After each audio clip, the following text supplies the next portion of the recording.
मेरे ख्याल से इन लोगों की सनक है कि हर चीज़ का नाम बदलना है, और जब नाम बदला जाता है तब खर्चा होता है सरकार का, केंद्र का। ये एक अलग बात है।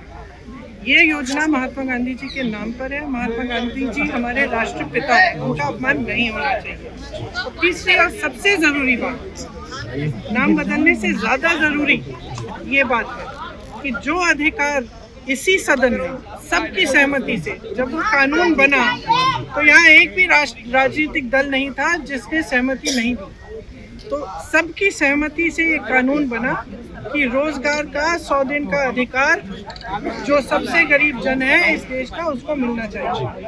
अब इन्होंने बहुत चालाकी की है, क्योंकि ऊपर से ऐसे दिखता है कि सिर्फ नाम बदल रहे हैं और 100 से 125 दिन को बढ़ा रहे हैं इसे। लेकिन इसको अगर ठीक तरह से पढ़ा जाए तो इसमें 2-3 ऐसे विषय हैं जिनसे ये एकदम ये योजना कमजोर क्या ये खत्म हो सकती है। और मैं आपको समझाती हूँ कि ये क्या है ये विषय। सबसे पहला कि इन्होंने 100 से 125 दिन की बात की है, लेकिन कमाई को बढ़ाने की कोई बात नहीं की है। आज अगर आप किसी भी प्रदेश में जाएंगे, आपको पता चलेगा कि जो मनरेगा का बकाया अभी मिला नहीं है। तो जहाँ जाएंगे मजदूर यही कहते हैं कि अभी हमें पैसा नहीं मिला है।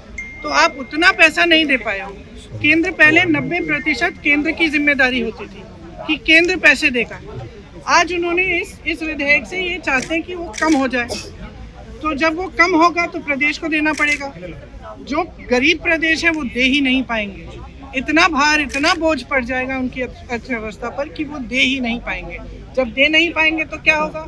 योजना खत्म हो जाएगी। दूसरी बात, आज जो गांव में काम होना है वो कौन तय करता है, कौन निर्धारित करता है? ग्राम प्रधान, पंचायत में निर्धारित होता है वो, और उसके लिए पैसे वहीं पे भेजे जाते हैं। अब क्या होगा कि केंद्र में निर्धारित होगा।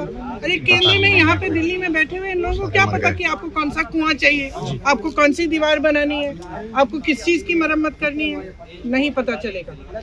और इससे क्या होगा कि जो अधिकार आपने पंचायतों को दिया था, पंचायती राज द्वारा जो 73वां जो कानून था, संशोधन था, उसके तहत जो आपने अधिकार दिया था वो भी खत्म हो जाएगा। इसका मतलब है कि आप केंद्र में आप सारी सत्ता चाहते हो, आप ये निर्णय लेना चाहते हो कि कितना पैसा किसको कब भेजेंगे, किस काम में जाएगा, आप ये निर्धारित यहाँ केंद्र में करना चाहते हो।